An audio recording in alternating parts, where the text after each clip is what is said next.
और स्मरण रहे, राजा का धर्म होता है अपने सभी प्रजाजनों को समानता के भाव से देखना, कोई भेदभाव न करना।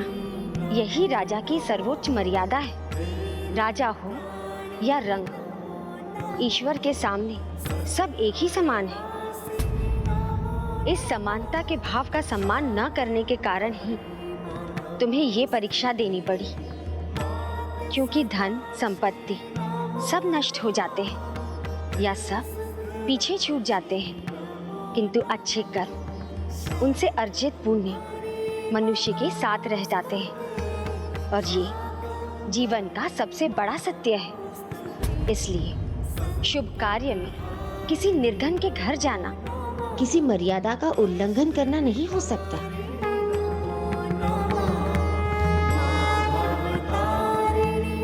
क्षमा कीजिए माँ, फिर ऐसी भूल मैं कदापि नहीं करूंगा।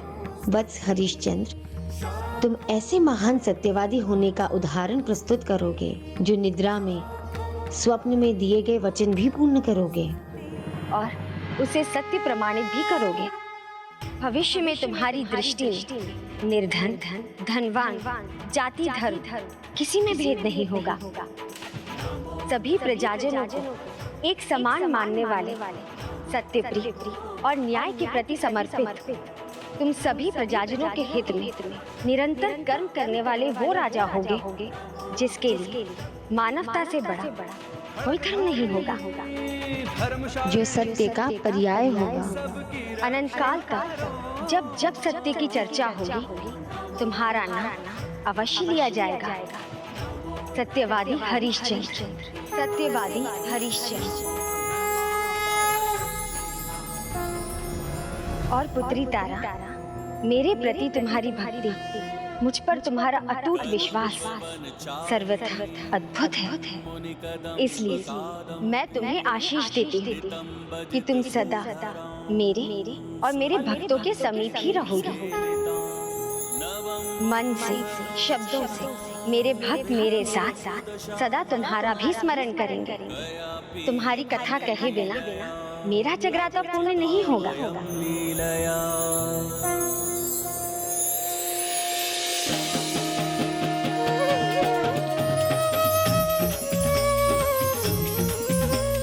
रूप भयंकर गले मुंडमाला, माता काल रात्रि है संताप हरे रुद्राणी। पुत्री रुक्मण, तुम्हारी बहन तारा के समान मैं तुमसे भी प्रसन्न हूँ। तुमने अपनी इच्छाओं से दूर रहकर धर्म कर्म को समझकर पूर्ण विश्वास से उस पर चलकर भक्त के उत्तम गुणों का परिचय दिया है।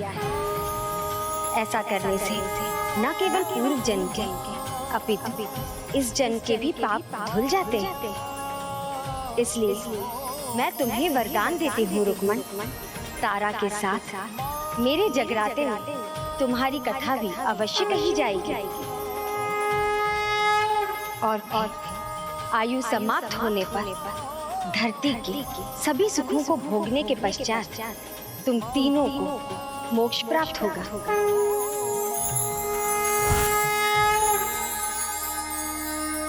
जयकारा शेरा वालिदा, बोल साचे दरबार की जय।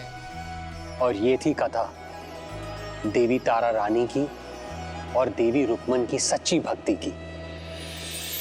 ये कथा हमें सिखाती है कि अगर हमसे कोई गलती या फिर कोई अपराध हो जाए तो हमें उसे छुपाना या फिर उससे भागना नहीं चाहिए, बल्कि भक्ति की शक्ति से उसे सुधारने का प्रयास करना चाहिए। तो क्या प्रभु, जैसे रुक्मन को मुक्ति मिली,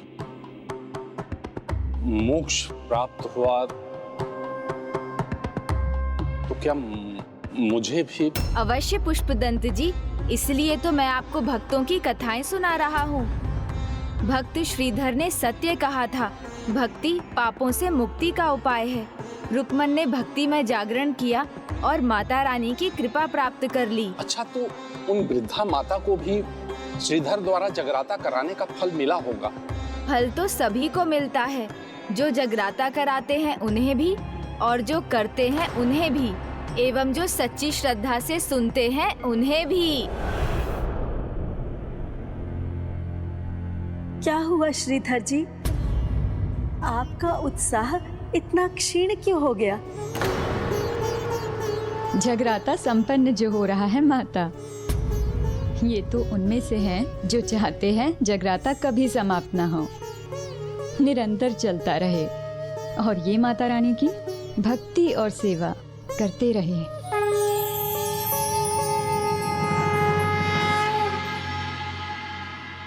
क्या बात है नैनसुख जी, इतना प्रसन्न क्यों है? अरे प्रसन्नता की तो बात है ना भोला, जगराता समाप्त हो गया है।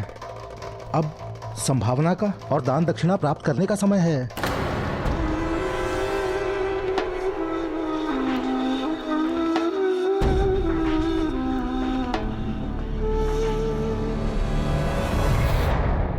आपके वहाँ संभावना में क्या मिलने की संभावना है? क्योंकि अगर वो नहीं मिली तो पूजा का पुण्य उसको प्राप्त होगा जो पूजा कराएगा। मैं श्रीधर महाराज को संभावना में क्या दूंगी? एक खूटी कौड़ी भी तो नहीं है मेरे पास, और इन्हें कुछ ना दे सकी तो फिर जागरण का पुण्य कैसे प्राप्त होगा मुझे? मेरी इच्छा अपूर्ण रह जाएगी।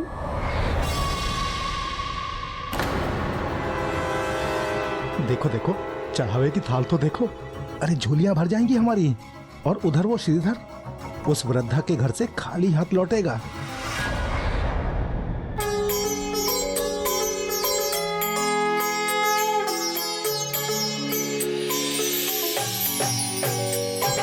जग जननी जय जय, माँ जग जननी जय जय, भयहारिणी भवतारिणी, भयहारिणी भवतारिणी, भवभामिनी जय जय, माँ जग जननी जय जय।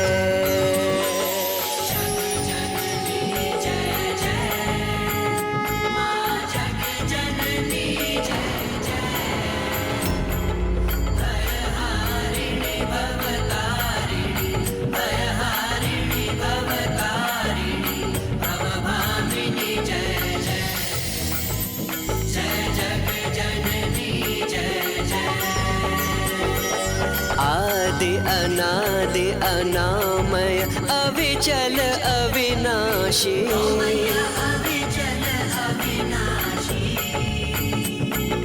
अमल अनंत अगोचर, अज आनंद राशि।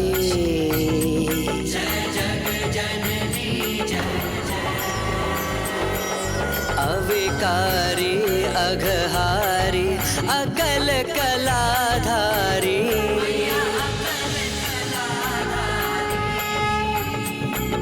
करता विधि भरता हरि,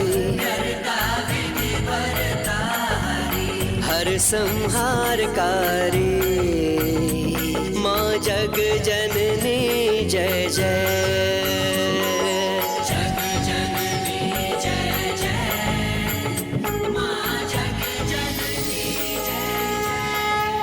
मेवा मिष्ठान चढ़ावा सब होंगे मेरे, मिलेगी खूब संभावना, दिन फिर जाएंगे तेरे। बोल साचे दरबार की जय, बोलो माता रानी की जय।